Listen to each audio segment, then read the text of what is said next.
Assalamualaikum warahmatullahi wabarakatuh. Teman-teman sekalian, pejamkan mata sejenak. Bayangkan sebuah pagi di Madinah tanggal 12 Rabiul Awal tahun 11 Hijriah. Pada pagi itu Madinah tidak seperti biasanya. Angin seolah berhenti berhembus dan matahari tampak redup seolah-olah ia pun tak sanggup menyaksikan apa yang akan terjadi pada hari itu. Di sebuah kamar kecil berukuran 3 x 3 meter di rumah Aisyah radhiyallahu an, manusia paling mulia yang pernah menginjakkan kaki di bumi sedang berbaring. Tubuhnya yang biasanya kokoh kini bergetar hebat karena demam yang luar biasa panas. Beliau meletakkan tangannya ke dalam bejana air lalu mengusap wajah sucinya yang pucat sambil berbisik, "Ya Allah, bantu aku melalui sakaratul maut ini." Teman-teman sekalian, ingatkah kalian pada saat Haji Wado di bawah terik matahari Arafah di hadapan ribuan umat, beliau pernah bersabda dengan nada yang sangat tersentuh, "Wahai manusia, dengarkan aku. Mungkin setelah tahun ini aku tidak akan lagi berada di tengah-tengah kalian." Pada saat itu hampir semua orang tersenyum bahagia karena hajinya yang sempurna. Namun di sudut sana Abu Bakar As-Siddiq tertunduk lesu. Air matanya jatuh membasahi jenggotnya. Ia adalah orang yang pertama kali sadar bahwa kekasihnya, sahabat sejatinya, sedang berpamitan. Ia tahu tugas sang Nabi hampir selesai dan cahaya itu akan segera kembali ke asal. Di masa-masa sakitnya yang kian parah, Sayyidah Fatimah, putri kesayangan beliau, datang untuk berkunjung. Melihat ayahnya yang amat sangat menderita, Fatimah menangis terseduh-seduh hingga dadanya sesak. Rasulullah memanggilnya dengan lemah lalu membisikkan sesuatu. Seketika tangis Fatimah mendadak meledak. Ia terguncang. Melihat itu Rasulullah kembali membisikkannya lagi sesuatu untuk yang kedua kalinya. Dan keajaiban pun terjadi. Di tengah air mata yang masih basah, Fatimah tersenyum. Belakangan dunia tahu bisikan pertama adalah, "Wahai putriku, ajalku telah tiba hari ini." Dan bisikan yang kedua yang membuatnya tersenyum adalah, "Wahai Fatimah, engkaulah anggota keluargaku yang pertama kali akan menyusul." Bayangkan, bagi Fatimah, kematian menjadi sebuah kegembiraan hanya karena ia bisa segera bertemu dengan ayahnya kembali. Pada suatu malam, panas tubuh beliau mencapai puncaknya. Beliau pingsan berkali-kali. Setiap kali sadar, kata pertama yang keluar bukan meminta air atau obat, tetapi beliau berkata, "Apakah umatku sudah sholat?" Lalu kemudian saat beliau tak mampu lagi berdiri, Abu Bakar menggantikannya mengimami sholat. Suatu pagi, Rasulullah SAW meminta Aisyah menyingkap tirai kamarnya yang menghadap ke masjid. Beliau melihat para sahabat sholat dengan khusyuk. Beliau tersenyum sangat indah, senyum yang paling indah yang pernah dimiliki di dunia. Itulah cara beliau berpamitan, melihat umatnya tetap bersujud kepada Allah meski beliau sudah tidak ada lagi di tengah-tengah mereka. Lalu kemudian pintu rumah Rasulullah diketuk dengan sangat lembut. Seorang pria berdiri di sana dengan wibawa yang tak terlukiskan. Dia adalah malaikat Israel.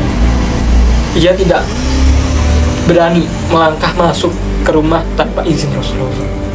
Jibril turun mendampingi dan berkata dengan suara bergetar, "Wahai Rasulullah, malaikat maut meminta izin kepadamu. Ia tidak pernah meminta izin pada siapapun sebelum dan tidak akan pernah melakukan setelah. Namun, dengarlah apa yang ditanyakan Rasulullah di detik-detik itu. Beliau tidak bertanya tentang tahtanya, beliau tidak bertanya tentang duniawi, beliau hanya bertanya, 'Wahai Jibril, bagaimana nasib umatku setelah aku tiada?' Jibril menjawab, 'Wahai kekasih Allah, Allah telah berjanji bahwa surga diharamkan bagi nabi manapun sebelum engkau memasukinya, dan diharamkan bagi umat manapun sebelum umatmu memasukinya.' Barulah Rasulullah tenang dan mengizinkan malaikat Israel untuk melaksanakan tugasnya. Lalu proses itu pun dimulai. Saat ruh mulai dicabut dari kaki, wajah beliau memucat. Beliau berbisik dengan nafas yang sangat berat, 'La ilaha illallah.' Sungguh sakaratul maut yang sangat pedih. Beliau kemudian menatap langit dan berdoa dengan suara yang akan merobek hati siapapun yang mendengar. 'Ya Allah, limpahkanlah seluruh rasa sakit sakaratul maut umatku padaku saja. Berikan beban sakit mereka kepadaku. jangan engkau berikan kepada umatku.